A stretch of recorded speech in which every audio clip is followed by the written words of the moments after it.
प्रेषित भाग 10. वेडाचा झटका.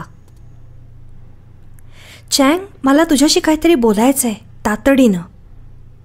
चँगला सँड्राचा फोन आला. सकाळची वेळ होती आणि चँग अजून पुरता जागा झाला नव्हता. ठीक, कुठं भेटूया? कॅन्टीनमध्ये? चँगने स्वतःच्या अस्ताव्यस्त खोलीकडे पाहत विचारले. नको, तूच माझ्या खोलीवर ये, कारण मला खाजगी बोलायचं आहे. कॅन्टीनमध्ये आलोक भेटण्याची शक्यता आहे. भांडण झालं की काय दोघांचं? चँग स्वतःशी पुटपुटला. लवकरच येतो असे सांगून त्याने फोन बंद केला. स्पेस अकॅडमीमधले आलोक व सँड्राचे हे 3रे वर्ष आणि चँगचे 4थे. तिघातले मेतकूट छान जमले होते. चँग व सँड्रा ही दोघे आलोकच्या बुद्धिमत्तेचा आदर करत. आलोकला सँड्राच्या स्त्रीसुलभ अंतःप्रेरणेचे आणि चँगच्या व्यवहारज्ञानाचे महत्त्व पटले होते. एरवी कोणाशी फारसे संबंध न ठेवणारा आलोक ह्या दोघांशी मनमोकळेपणाने बोले. भूक लागली असेल तुला, हे घे डोनट आणि कॉफी. ऑटोमॅटिक कॉफी मेकरकडे व डोनटच्या डब्याकडे बोट दाखवून सँड्राने सोफ्यावर अंग झोकून दिले. ती दमलेली दिसत होती. कमाल आहे तुझ्या मनकवडेपणाची.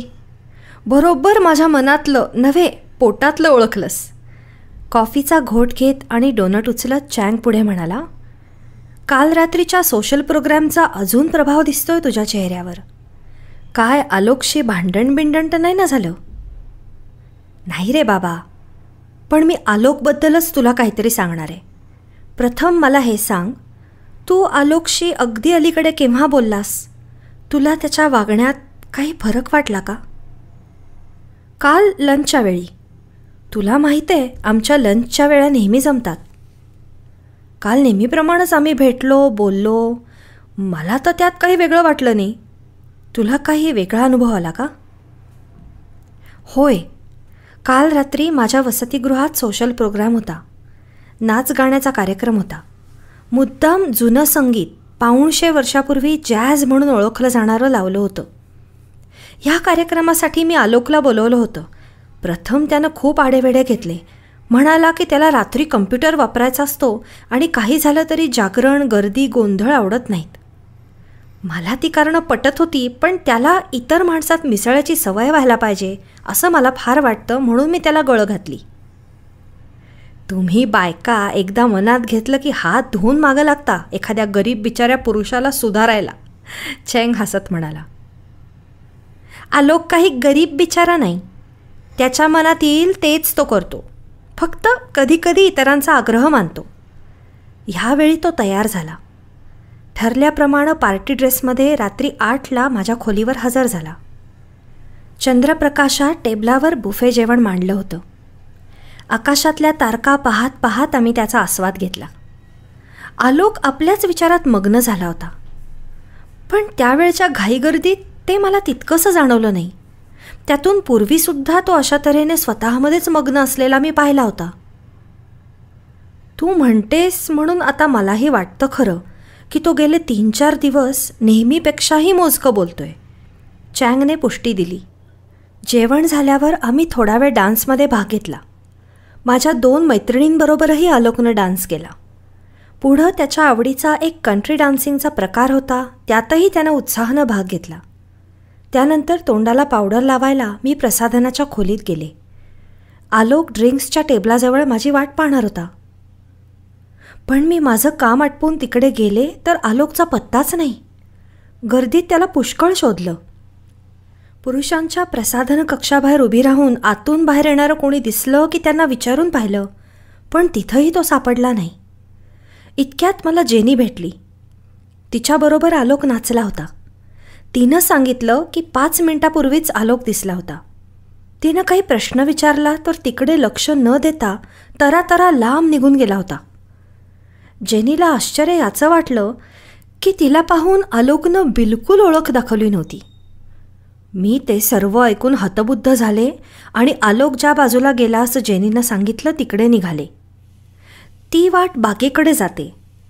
तुला माहीत आहे की बागेत काही काही ठिकाणी दिवे लावलेले आहेत, त्यामुळं अगदीच काही अंधार नसतो. मी आलोकला हाका मारल्या, पण त्यानं ओ दिली नाही. मी बागेच्या कानाकोपऱ्यात त्याला शोधू लागले. एका हिरवळीच्या टोकाला मला एका माणसाची आकृती जमिनीवर पडलेली दिसली. मी धावत धावत तिकडे गेले. त्या बाजूला दिव्यांचा प्रकाश पोचत नसल्यानं जवळजवळ अंधार होता. तो आलोकच आहे हे मी ओळखलं. त्याचे डोळे उघडे होते, पण तंद्रीत असल्यासारखा तो आकाशाकडे पाहत होता. त्याला लागलं नव्हतं किंवा कसला त्रासही होत नसावा. त्याला मी 1-2दा हाका मारल्या, पण त्यानं काहीच प्रतिसाद दिला नाही. मग मी पाहिलं की त्याचे ओठ हलतायत. काहीतरी शब्द त्याच्या तोंडून निघत होते. मी त्याच्या ओठांजवळ कान नेऊन ऐकायचा प्रयत्न केला. काही शब्द मला स्पष्ट ऐकू आले असं मी म्हणेन, पण त्यातून मला काहीच अर्थबोध झाला नाही. आलोकला वेडाचा झटका आला असून तो काहीतरी असंबद्ध बरळतोय असं प्रथम मला वाटलं. पण वेड्याच्या बरळण्यात काही शब्द तरी परिचित असतात. इथं तर मला एकही शब्द ओळखू येत नव्हता. तो आपल्या भारतीय भाषेत तर बोलत नव्हता. मला वाटतं त्याची मातृभाषा मराठी आहे. झोपेत माणसं मातृभाषेत बोलतात. चँगने आलोकच्या विचित्र वागणुकीची कारणमीमांसा करायचा प्रयत्न केला. मला त्याचं मराठी बोलणं थोडंसं परिचित आहे. सिंगापूरमध्ये त्याचे आईवडील यायचे तेव्हा मी ते बोलणं ऐकलंय. पण कालची त्याची भाषा वेगळी होती हे मी नक्की सांगू शकेन. काही ठराविक शब्द त्याच्या बोलण्यात सारखे सारखे येत होते, सँड्रा म्हणाली. कोणते शब्द होते ते? चँगने विचारले. सँड्राने आपल्या पर्समधून एक डायरी काढून पाहिली. अपरिचित शब्द विसरतात म्हणून मी तिथल्या तिथं ते टॉर्चच्या उजेडात लिहून घेतले. तारू, मारू, पंचक व टालमान हे शब्द वारंवार त्याच्या तोंडी येत होते. माझ्याजवळ एक टेप रेकॉर्डर असायला हवा होता असं मला फार वाटतं, म्हणजे त्याची वाक्यसुद्धा टिपून घेता आली असती. चँगने मान हलवली. त्याला बऱ्याच भाषा थोड्या थोड्या परिचित होत्या, पण हे शब्द त्यालाही नवीन होते. सँड्रा पुढे म्हणाली, मी स्वतःशीच विचार करत होते की आलोकला शुद्धीवर आणावं की तसंच पडू द्यावं. माझं अंतर्मन मला सांगत होतं की तो ज्या काही मानसिक स्थितीतून जात आहे तिच्यात आपण व्यत्यय न आणलेला बरा. पण असं अंधारात त्याला किती वेळ पडू द्यायचं? सुदैवानं फार वेळ मला थांबावं लागलं नाही. आलोकनं डोळे मिटले, थोडी हालचाल केली आणि पुन्हा डोळे उघडले. आता त्याच्या डोळ्यांवरची धुंदी पूर्ण उतरलेली होती. परंतु अजून तो पुरता भानावर आला नव्हता, कारण तो माझ्याकडे अनोळखी नजरेनं पाहत होता. पण त्याला ओळख पटायला फार वेळ लागला नाही. तो लगेच हसून म्हणाला, किती वेळ मी इथं पडलो होतो? त्याच्या वागणुकीबद्दल त्याला काही न सांगता मी शक्य तितक्या शांतपणे म्हणाले, अर्धा तास झाला असेल. तुला झोप लागली होती. जागरण बिलकुल सोसत नाही तुला. मी आपल्या आकाशातल्या तारका पाहत बसले होते. तशी आलोक उठून म्हणाला, छे छे, मी आता चांगला ताजातवाना झालोय. चल आणखीन डान्स करूया. मग आम्ही परत गर्दीत मिसळलो. पहाटे 3 वाजता डान्स संपला तेव्हा मी आलोकला निरोप दिला. त्याच्या वागण्या बोलण्यात आता काहीही वेगळेपणा दिसत नव्हता. आपण काही काळ वेडाचा झटका आल्यासारखे वागलो हे त्याचं त्याला जाणवलं नव्हतं अशी माझी खात्री आहे. मी देखील माझ्या वागण्यामुळे त्याला कसलाही संशय येऊ दिला नाही.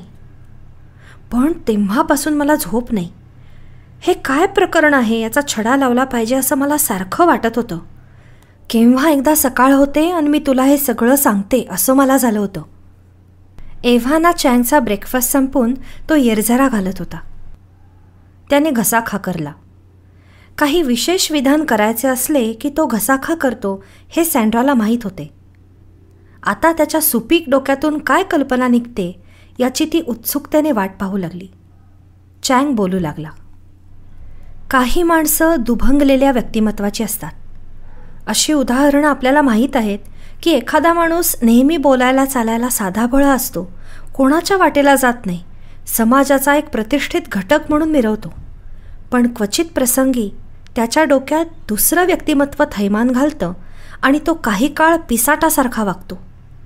मग लवकरच परत पहिल्यासारखा वागायला लागतो. गंमत म्हणजे आपण काही विचित्र वागलो हे त्याचं त्यालाच माहीत नसतं. आलोक अशा लोकांपैकी असेल असं का तुला वाटतं? सँड्राने अविश्वासाने विचारले. हा आपला म्हणजे तुझा त्याच्या बाबतीतला पहिला अनुभव. कदाचित आलोकच्या आयुष्यातलाही हा पहिलाच अनुभव असेल. एकाच अनुभवावरून कसलाही निष्कर्ष काढणं संयुक्तिक होणार नाही. सध्यापुरता माझा एवढाच तर्क आहे. आलोक ही व्यक्ती गूढ आहे. वरवर दिसते त्यापेक्षा तिच्यात पुष्कळ काही आहे आणि ते आपल्याला अगम्य आहे. जे आत दाटलं आहे ते उसळी मारून बाहेर यायचा प्रयत्न करते. पण आपण ह्या बाबतीत काय करायचं? सध्या काहीच नाही. केवळ त्याच्यावर नजर ठेवायची आणि तो पुन्हा असं काहीतरी अपरिचित बरळला तर रेकॉर्ड करायचं. मी तुला एक मनगटी मायक्रो रेकॉर्डर देतो. मी पण तसलाच रेकॉर्डर जवळ बाळगतो. दिसायला घड्याळासारखा दिसतो, त्यात वरती घड्याळच आहे मुळी. आलोकला संशय यायचा नाही. आणि हो, आत्ताच मला एक कल्पना सुचली. चँगने घसा खाकरला आणि म्हणाला, आलोकला लहानपणापासून तपासणारे एक डॉक्टर आहेत. काय बरं त्यांचं नाव? डॉक्टर साळुंखे, सँड्राने सांगितले. त्यांचा आपण सल्ला घेऊ. आलोक दर सुट्टीत मला आपल्या घरी यायचा आग्रह करीत असतो. आता जेव्हा हिवाळ्याची सुट्टी सुरू होईल तेव्हा मी त्याचं आमंत्रण स्वीकारीन. डॉक्टर साळुंख्यांना सहज तिकडे यायला सांगतो आणि आलोकच्या नकळत त्यांच्याशी चर्चा करतो. काय, कशी आहे माझी युक्ती? ओ हो, डॉक्टर साळुंखे, किती वर्षांनी पाहतोय तुम्हाला. आता केस पिकायला लागले. सुधाकरने साळुंख्यांचे स्वागत केले. आणि गळायला पण लागले, साळुंखे म्हणाले. मी लहानपणी एक गोष्ट वाचली. एका तरुणाला केस पिकायची कल्पना आवडायची नाही. त्यानं तपश्चर्या केली. देव प्रसन्न झाला. म्हणाला, वर माग.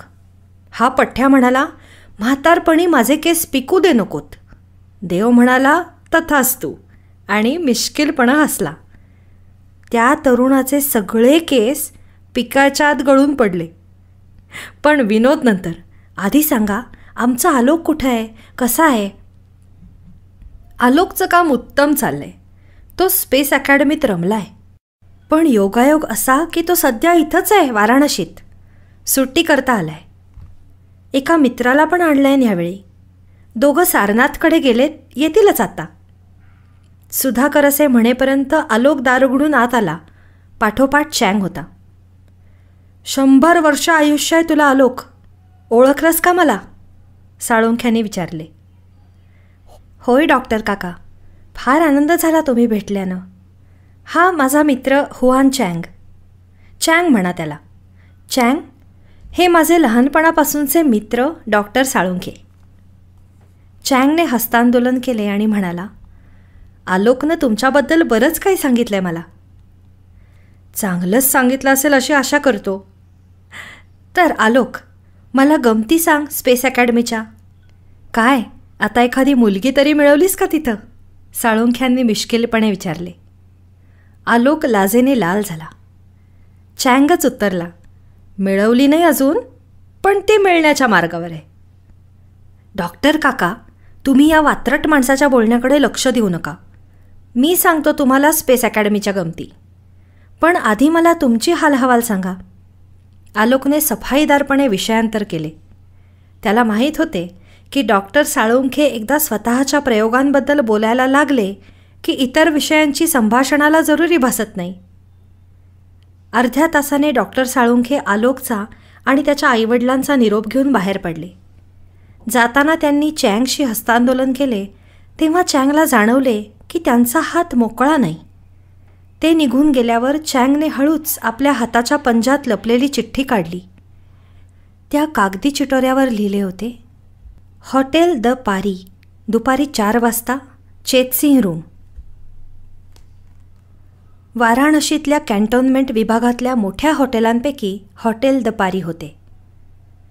ब्रिटिश राजवटीतले हे हॉटेल शताब्दी ओलांडून पुढे गेले होते. 100 वर्षात वाराणसीत जसे फरक होत गेले तसे या हॉटेलातही. त्याचे पूर्वीचे ऐसपैस कलोनियल स्वरूप पालटून ते आता 21व्या शतकातले एक अद्ययावत हॉटेल झाले होते. चेतसिंह रूम कुठे आहे? चँगने रिसेप्शनजवळ चौकशी केली. लिफ्ट घेऊन सर्वात वरच्या मजल्यावर जा, डेस्क क्लार्कने सांगितले. चँग लिफ्ट घेऊन 20व्या मजल्यावर गेला. उंचीवरून शहराचा देखावा पाहत पाहत लोकांनी गप्पा माराव्यात, ड्रिंक्स स्नॅक्स घ्यावेत अशा करता ती खोली होती. एका कोपऱ्यातून डॉक्टर साळुंखे उठून आले. आपण बसण्यापूर्वी तुला इथून वाराणसीचं दर्शन घडवतो. डॉक्टर साळुंखे त्याला दक्षिणेकडे घेऊन गेले. ती बघ गंगा नदी आणि तिच्या उत्तर तटावरचे घाट. वाराणसीचं हे दृश्य एवढा काळ लोटला तरी बदललेलं नाही. फक्त आता तो परिसर स्वच्छ ठेवला जातो. उजवीकडे पहा काशी हिंदू विश्वविद्यालय. 125 वर्षांची जुनी ही संस्था आहे. एकेकाळी जेव्हा भारतातील बहुतेक विद्यापीठं राजकारणामुळं विद्यादान सोडून अराजक माजवत होती, तेव्हा हे विद्यापीठही आपल्या सुरुवातीच्या उच्च पातळीवरून खाली घसरलं होतं. पण आता ते आंतरराष्ट्रीय कीर्तीचं विद्यापीठ मानलं जातं. त्यानंतर हा वाराणसीचा औद्योगिक भाग, पश्चिमेपासून उत्तरेकडे पसरलेला. त्या पलीकडे तू सकाळी पाहिलंस ते सारनाथ.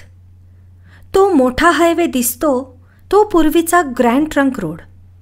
पहिल्यांदा शेरशहानं बांधला 6 शतकांपूर्वी. आणि गंगेच्या दक्षिण तटावर राजवाडा आहे तो वाराणसीच्या महाराजांचा. ज्या चेतसिंहाचं नाव ह्या खोलीला दिलं त्यानं वॉरेन हेस्टिंग्सच्या वेळी इतिहास गाजवला. तोही इथला राजा होता. वॉरेन हेस्टिंग्स कोण हे विचारायचे चँगच्या मनात आले, पण त्याने घड्याळाकडे नजर टाकून स्वतःला आवरले.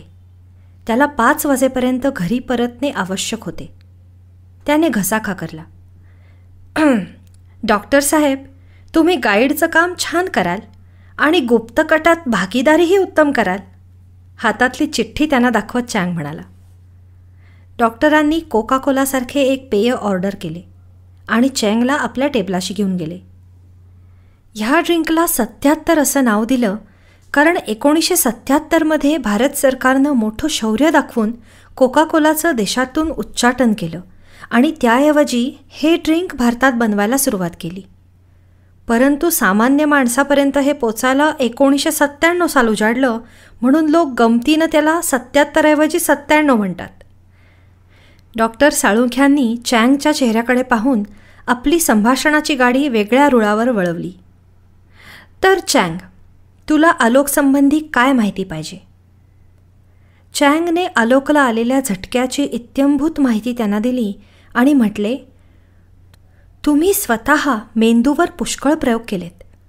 खुद्द आलोकला तुम्ही लहानपणापासून पाहत आलात. तेव्हा तुमचा सल्ला घेणं आवश्यक आहे असं सँड्रानं आणि मी ठरवलं. डॉक्टर साळुंखे खूप उत्तेजित झालेले दिसले. ते चँगच्या पाठीवर थाप मारून म्हणाले, बेटा, तुम्ही योग्य निर्णय घेतलात. आलोकच्या मेंदूचा अभ्यास होणं आवश्यक आहे कारण त्यात बऱ्याच विलक्षण गोष्टी आहेत. दुर्दैवानं मी इथं भारतात आणि तो तिकडे स्पेस अकॅडमीत, नाहीतर काही विशेष प्रयोग मी सुचवले असते. मग मला बेलाशक सुचवा, मी ते पार पाडून तुम्हाला रिपोर्ट देईन. नाहीतरी मला असले प्रयोग करायला गंमत वाटेल, चँग म्हणाला. गंमत कसली? मेंदूशी प्रयोग म्हणजे काही खेळ नव्हे. डॉक्टरांनी त्याला समज दिली. त्यानंतर त्यांचे हितगुज अर्धा तास चालू होते.